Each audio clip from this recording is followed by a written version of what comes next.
Depuis plus de 10 ans, avec Paul, on explore les plus hauts sommets humains à travers le monde. Et au plus lointain que je m'en rappelle, j'ai toujours ressenti un peu cet appel du vide. Une sorte de chant des sirènes qui t'amène vers l'inconnu. Alors dans ce genre de situation, évidemment que la petite voix dans ma tête m'a déjà dit « Et qu'est-ce qui se passerait, là maintenant tout de suite, si tu décidais de lâcher ta main ?» Et avec l'expérience en parapente, c'est même pire. Tu prends la conf en haut des falaises et t'as envie de t'envoler en courant droit vers le vide. Alors évidemment, le but c'est l'urbain, ça a toujours été le kiff. Amener un peu de sauvagerie dans l'univers bien trop lisse des villes. Et le base jump, ça a toujours été un peu dans un coin de nos têtes. On savait qu'on y viendrait. Puis il y a eu la passion pour la grimpe, pour l'exploration. Je suis pas venu ici pour souffrir. Et le parapente, très complémentaire d'ailleurs, comme si inconsciemment on repoussait l'échéance. Ça reste la première fois qu'on a peur d'un truc. Non, parce que c'est vrai, quand on n'y connaît rien, ça semble terrifiant de se jeter dans le vide, d'être sauvé par un bout de tissu et qui en plus doit se gonfler de la bonne manière. Et puis il y a une vieille promesse qu'on s'est faite avec Clément et chez nous une parole assez sacrée. La prochaine fois qu'on grimpe la tour Eiffel, ce sera avec un sac de parachute sur le dos. N'en déplaise à Patricia, pour les intimes de la chaîne. On en a même fait un sub-goal, pour vous prendre un témoin. 2 millions d'abonnés et on saute de la tour Eiffel.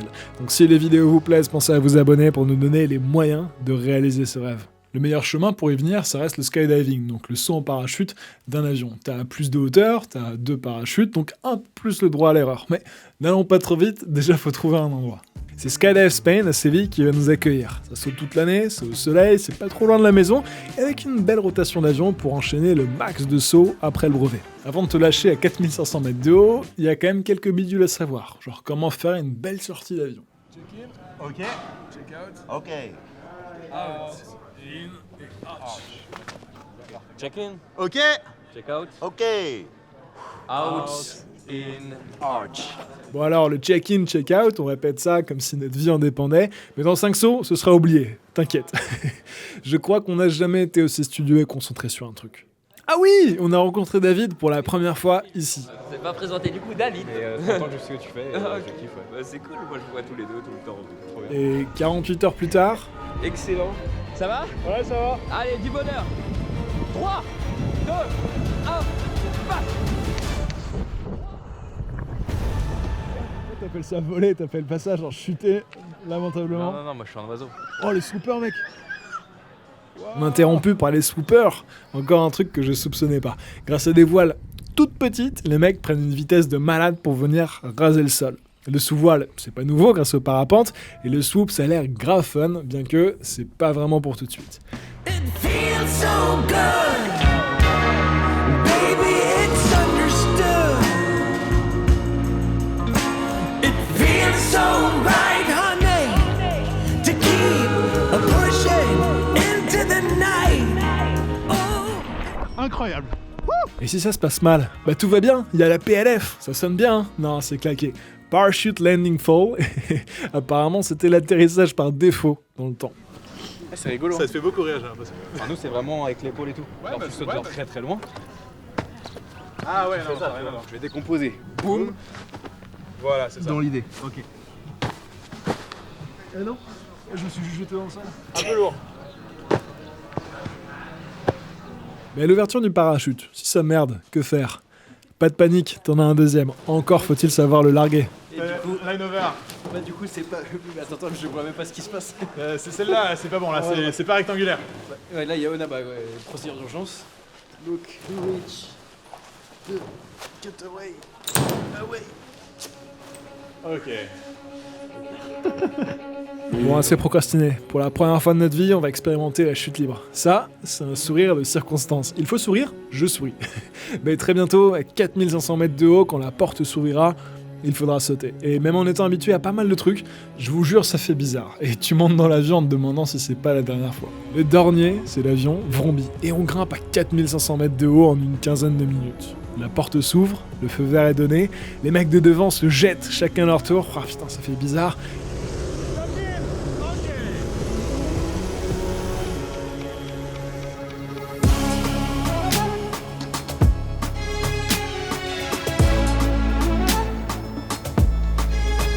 La chute libre, les gars. Rémi est l'instructeur, corrige ma position, et tout s'enchaîne très vite. Pas vraiment le temps de profiter du paysage. Contrôler son altitude, s'entraîner à trouver son extracteur, ça paraît presque long, mais c'est passé en un instant tellement les émotions se bousculent sur ce premier saut. Le parachute s'ouvre, les instructeurs se séparent, je me retrouve sous voile, enfin à la maison. Et ça, parlons-en.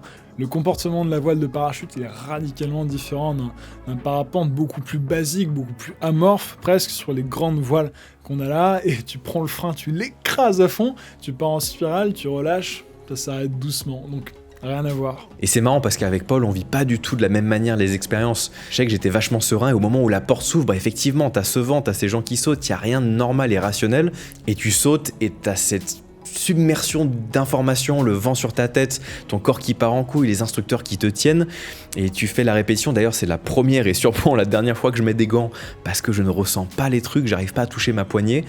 Ça s'ouvre, je me fais arracher, et là d'un coup, c'est le calme plat. Enfin, tu ne vas plus très vite, il y a ce petit bruit sifflement agréable, tu peux profiter de la vue. Et moi, le souvenir que j'en ai du coup de ces 60 secondes de chute libre, ce qui est beaucoup, c'est que je me rappelle plus de grand chose tellement ça a été un trop plein d'informations pour mon cerveau. Et là, on s'habitue vraiment à tout, parce que déjà beaucoup moins d'appréhension au second saut et beaucoup plus de cerveau disponible pour apprécier l'expérience. On va essayer de tourner à plat, à présent, en appuyant davantage l'avant-bras d'un côté, on crée la rotation. Je pense que le plus déroutant dans cette expérience de parachutisme, c'est que ton cerveau admet très vite que sauter d'un avion en route, c'est normal. Et là, le plus fou, c'est vraiment le moment où ton cerveau il explose, c'est que tu comprends que des actions simples, de juste bouger ses bras et ses épaules, ça a une action directe de toi dans l'air. Wait for it. Flare. Now, fully. Go, go, go. Yeah, baby. Very good. Nice. Thank you. Nice job, man. Le troisième saut est un gros bond en avant, sans mauvais jeu de mots. Les instructeurs nous lâchent et là, tu dois rester stable. C'est dur à jauger, car faut être relâché et gainer en même temps, c'est pas simple. Moi, je commence à tournoyer sur moi-même, je mets un gros kick à Rémi, notre instructeur. Bon, heureusement, je lui fais pas mal et puis il a l'habitude. Je découvre un truc. La beubare, c'est stylé, hein, mais en chute libre, elle te remonte dans le visage. Coucou. Rester stable, c'est déjà la mission. Alors imaginez quand il va falloir se retrouver en vol entre personnes consentantes pour s'envoyer en l'air. Ah, heureusement que j'ai le sponsor idéal pour cela. Fruits, une appli de rencontre basée sur l'honnêteté des utilisateurs. À l'inscription, tu choisis un fruit selon tes envies. Exemple, cerise pour trouver l'âme sœur, pêche pour une envie de pêcher d'un soir. Donc tout le monde y gagne du temps. Et ouais, j'ai que 60 secondes de chute libre pour faire des rencontres, moi. En vrai, je kiffe. Il n'y a pas de malentendu, pas de tabou. C'est clair dès le départ et chacun est libre d'assumer ses désirs. Je vous lis une petite phrase de leur brief. Sur Fruits, chacun peut exprimer qui il est, ce qu'il veut, sans jugement, sans peur ou honte. Et ça, c'est des bonnes valeurs. Soyez vous-même, c'est le meilleur conseil. L'inscription est simple et rapide. Coucou. D'ailleurs, nouvelle fonctionnalité, le mode incognito qui te permet de pas tomber sur ton ex ou tes collègues. Plutôt pas mal. Bon, il y a 7 ans, j'étais une pêche et j'ai fini avec une cerise, un poussin et un kleps. Alors, prudence, sait-on jamais, mais laissez-vous surprendre, c'est aussi ça la vie. C'est le printemps, la saison des amours, alors je vous mets mon petit lien en description, le téléchargement de l'application est gratuit, vous irez trinquer à Hit the Road à votre premier date. Vous pourrez même demander à vos matchs s'ils sont là grâce à nous. Ouais, ça vous fait une approche, sympa. Ce quatrième saut, c'est le saut du kiff. Coucher de soleil, des petits quarts de tour, plutôt stable et toute appréhension a disparu.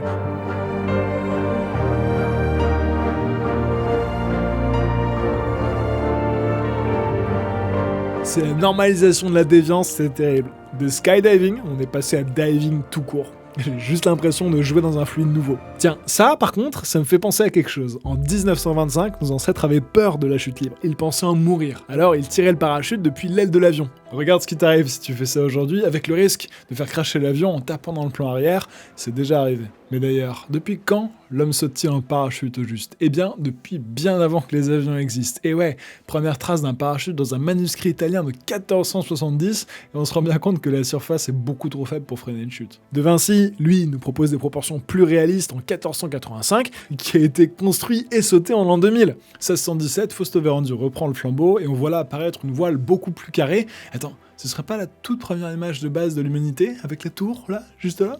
Sébastien Lenormand, en 1783, lui, il balance des pierres et des animaux du haut de son observatoire à Montpellier attaché à une sorte de parasol. Bah, c'était notre époque. Mais c'est ok, c'est des physiciens, les gars.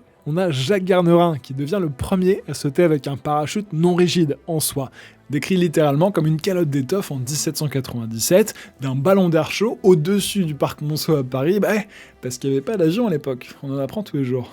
Voici même une caricature de l'époque qui illustre la crainte que les jeunes gens ne s'enthousiasment un peu trop pour le base jump. Donc on en est là, les mecs se mettent à sauter de ballons d'air chaud, on voit qu'ils ont à peu près le parachute rond en soie, mais pas de harnais et à peine une sangle sur les épaules. Et de notre côté, ça avance et on attaque les choses sérieuses. 5e saut et on tape les 3-6, il n'y a plus de respect.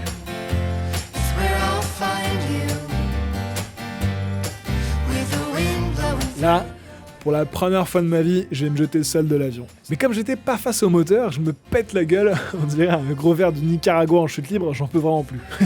L'exo suivant, c'est le backflip, qui passe étrangement bien. Et puis la toute première track, en adoptant cette position, on avance. Et c'est une sensation incroyable. Alors moi de mon côté, je vous sors une sortie mais catastrophique, je pars en cacahuète dans tous les sens, c'est hilarant à regarder et à vivre, c'est encore plus drôle parce qu'en fait, c'est ça qui est ouf, c'est le 6e saut, et je suis pleinement conscient que je fais n'importe quoi, que mon corps est dans tous les sens, mais à aucun moment je panique parce que je sais que ça va retourner à la normale, qu'il n'y a rien de grave, et très vite on fait nos premiers saltos arrière. Le sentiment est extraordinaire. Pour la première fois, enfin, les instructeurs sont loin. Je suis entièrement maître de mon corps et il n'y a que moi qui gère ce que je suis en train de faire. Ça m'a débloqué un truc dans le cerveau. Et c'est à ce moment-là, c'est à ce 6e saut précisément, que je suis tombé profondément amoureux de cette discipline. Là où je me résumais globalement au parachutisme à ouvrir ton parachute et à le poser en sécurité, en fait, le parachutisme, c'est pas le parachute, c'est voler avec ton propre corps. Et avec autant de variantes qu'on peut en imaginer. Une wingsuit, une tracksuit, mettre des petites ailes le long du corps comme ça, et la sensation est tellement incroyable que je souhaite à chacun d'entre vous d'expérimenter ça un jour.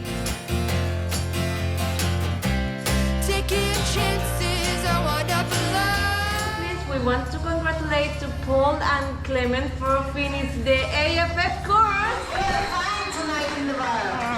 Congratulations. Merci mec. C'est validé, on a le diplôme, maintenant on peut sauter seul de l'avion. Incroyable. En à peine un jour et demi, on se défenestre comme des grands, sans l'aide de personne. Je vous avoue que ce qui est le plus frustrant pour nous, c'est qu'à partir des sauts coachés, c'est là où tu progresses le plus, que tu apprends le plus de trucs et qu'on a envie de vous partager le plus possible. Mais dans ce sport, en fait, avoir une caméra sur soi, c'est interdit avant un certain nombre de sauts. Et donc ce qui est vraiment génial avec ces sauts coachés, c'est qu'en fait, on les fait entre nous, nos sauts, où on saute tout seul, on peut pas se filmer parce qu'on est entièrement seul. La première fois que tu sautes entièrement seul de l'avion, que tu es tout seul dans les airs et que tu vas devoir ouvrir ton parachute seul, sans le regard de ton moniteur au cas où tu fasses une connerie, je peux te dire que ça te met une vraie pression. Maintenant, il faut qu'on enchaîne les sauts jusqu'à 25 pour pouvoir se jeter ensemble de l'avion avec Clément. Et le 26e, on va pouvoir le partager avec David et Marie. Et la sortie d'avion est plutôt originale. C'est le Horny Gorilla. Qu'est-ce qu'on va faire? Des bêtises.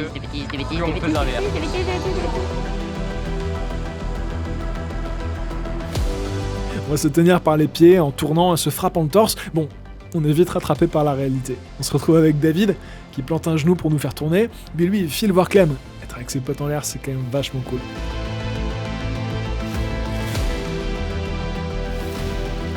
En vrai mon gars t'as tout dit et je rajouterais même que ce saut à 4, je pense que c'est une de mes meilleures expériences de saut.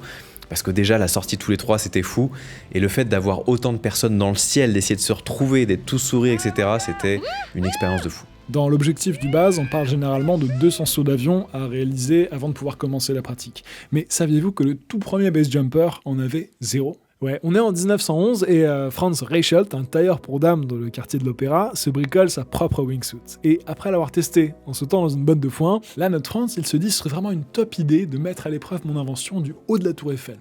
Pourquoi pas ? La préfecture de police de Paris, on les embrasse, a donné son accord à condition que Franz utilise un mannequin pour le test. Mais le service d'ordre de la tour Eiffel, on les embrasse également, ne dit rien quand il enfile lui-même son wingsuit de fortune. Tu le vois regarder son machin, lui-même il y croit pas, et là, devant une trentaine de journalistes et badauds, il s'élance à 57 mètres de haut, et est bien sûr attrapé par la gravité. Et là, tu les vois mesurer la profondeur du cratère. Des vrais physiciens, les gars, une vingtaine de centimètres apparemment. La même année, quelqu'un saute avec succès, cette fois, de la Statue de la Liberté. Vous l'aurez compris, à l'époque, il n'y a pas d'avion pour ça, et il leur faut trouver un moyen un peu moins compliqué qu'un largage de ballons d'air chaud pour tester leur parachute. Et si on te mettait au bord d'une falaise, un jour de grand vent, pour gonfler ton bout de tissu avant que tu te jettes avec? Waouh, les gars, vous venez d'inventer le parapente, là, bravo. Bon, c'est un parachute rond, donc évidemment ça retape la falaise, et est plutôt fort. Mais pour arriver en bas, finalement, en vie. Waouh, ces mecs sont des héros. En parlant de héros, tu penses qu'on a attendu Tom Cruise ou Tom Pages pour faire du motobase? Eh non mon gars. Los Angeles, 1926, Fred Osborne, sur sa belle Anderson 4 cylindres, s'élance à 100 km/h au-dessus de la falaise. Son parachute ne s'ouvre pas, et notre Fredo, il s'éclate dans la ligne électrique. Mais il survit. Bon, il manque les dents de devant, et son parachute ne s'est pas ouvert, faut quand même remettre un peu de contexte. Mais tada, les avions arrivent, nos physiciens vont pouvoir commencer à sauter de plus haut, et donc plus safe quelque part. Mais bon, au début les mecs devaient marcher le long de l'aile de l'avion, pour ensuite s'attacher au parachute et se laisser glisser de l'aile. La boucle est bouclée, 100 ans plus tard, nous voici Clem et moi, titulaires du brevet A américain, s'il vous plaît, et partis pour une longue carrière, je ne le souhaite, d'homme volant. Donc à 200 sauts, on aura le droit d'embarquer une caméra, enfiler une wingsuit et faire du base. Donc on est allé à Évora, au Portugal, se jeter un peu de l'avion tous les deux. Ok. Premier jump à 2 tout seul, sans personne, et on a géré mon pote. J'ai ça, ce mec, on a réussi à se rattraper en l'air. On a sauté ensemble, on est resté accrochés, on a réussi à se séparer, à se mettre en main. Puis on a enquillé le genou, on s'est mis à faire la toupie, on s'est fait éjecter. Et toi tu tombes plus vite, moi moins vite. Je me suis mis en boule, tu t'es mis en câlin, on s'est rejoint.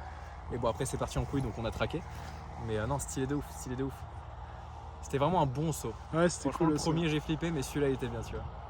Puis on est retourné à Séville avec l'objectif des 50 sauts pour pouvoir se débarrasser des combis de noobs. Ouais, parce que 50 sauts, en fait, tu choisis la tenue ou pas de tenue du tout. Genre tout nu.